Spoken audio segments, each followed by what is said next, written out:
For 3 years, the 15th of every month felt like a quiet punch to the chest, and not because of the money. It was the reminder. The reminder that no matter how far my life drifted from my ex-wife's world, no matter how small she thought I was, there was still one thin thread tying us together.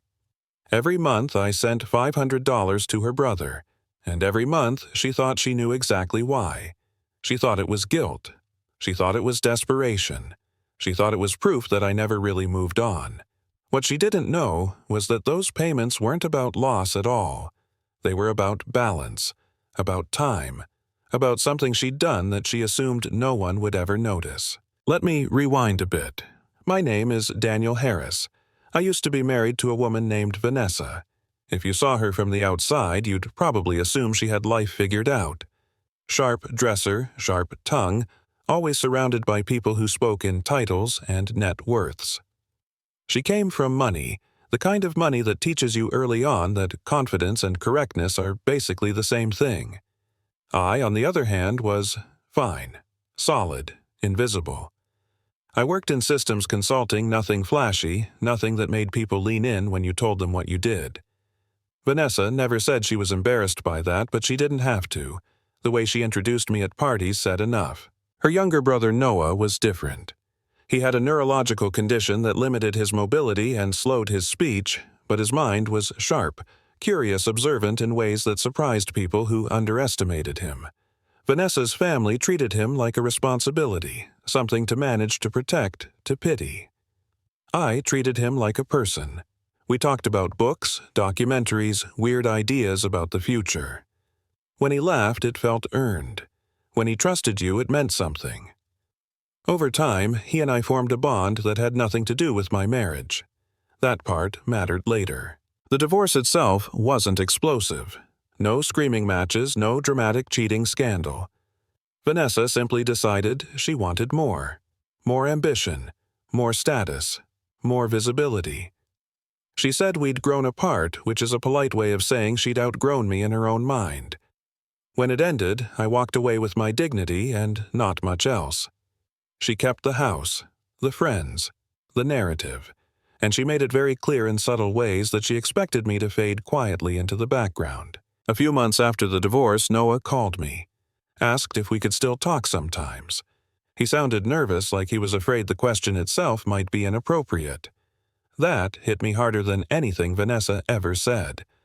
I told him, of course. Nothing had changed between us. Shortly after that, I started sending him money. Not a big amount, just enough to give him breathing room.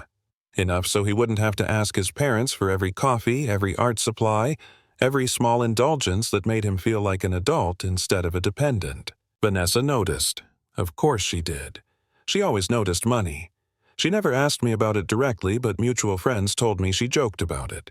Called it my monthly act of charity. Said it was sad, but predictable. Her new boyfriend, later fiancé Kyle, apparently found it hilarious. They loved the story of her ex-husband still clinging to relevance through pity payments. I let them have that story. It served me just fine. The first real test came at a family event I probably should have skipped. Noah's birthday. His parents insisted I come because he asked for me specifically. I walked into that house feeling like a guest who overstayed his welcome by a year. Vanessa barely acknowledged me. Kyle did that thing where he smiled without warmth, like he was humoring a child. Over dinner, they took turns reminding me how well things were going for them.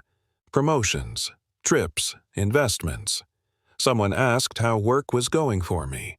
Before I could answer, Vanessa chimed in, Daniel's still doing his little consulting thing. Little. That word landed exactly how she meant it to. I sat there, nodded, smiled, said all the polite things. Inside, though, something hardened. Not anger, not resentment, certainty. Because sitting there being mocked for my supposedly small life, I knew something they didn't. I knew what Vanessa had done, and I knew exactly how long it would take to make it right. Here's the part she never saw coming. About 4 years before the divorce, Noah had a trust fund set up in his name.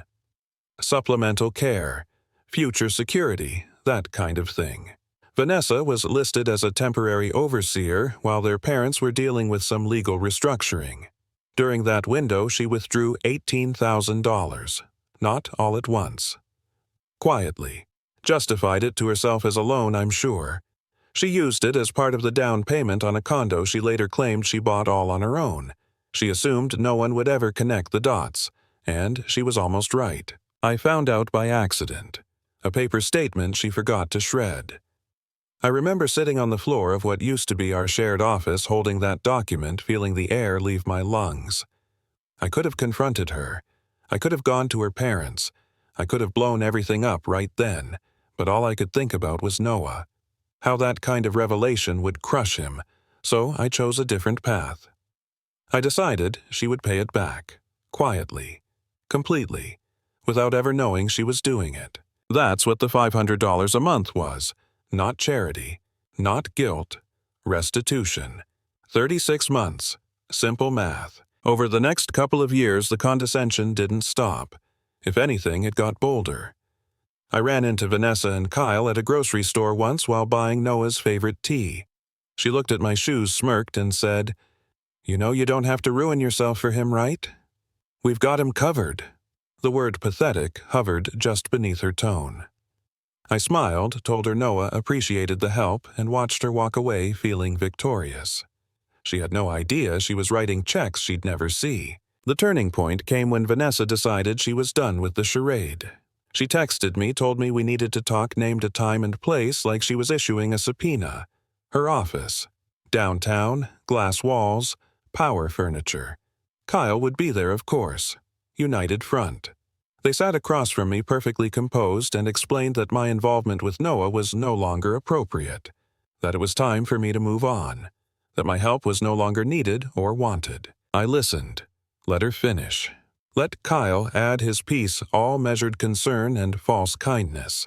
When they were done, I nodded and said, "Okay." That threw them. Vanessa asked me to repeat myself. I told her I agreed. I'd stop the payments, stop the calls. Then I added, almost as an afterthought, that the debt was finally settled anyway. Kyle frowned. Asked what debt. Vanessa laughed, sharp and nervous. That's when I told her. Calmly. Gave her the number, the source, the timeline. Watched the color drain from her face as realization set in. I showed them the statements, the trust account, the matching deposits, the zero balance. No drama, no raised voice. Just facts. Vanessa tried to deny it at first, threatened lawsuits, accusations, but Kyle was already looking at her differently. When he asked her quietly if it was true, she couldn't answer. Silence does that. It tells the truth even when you don't want it to. I stood up, told them the money was restored, Noah was protected, and my part in their lives was officially over. Then I left. No victory speech, no mic drop, just done. The fallout wasn't immediate, but it was thorough.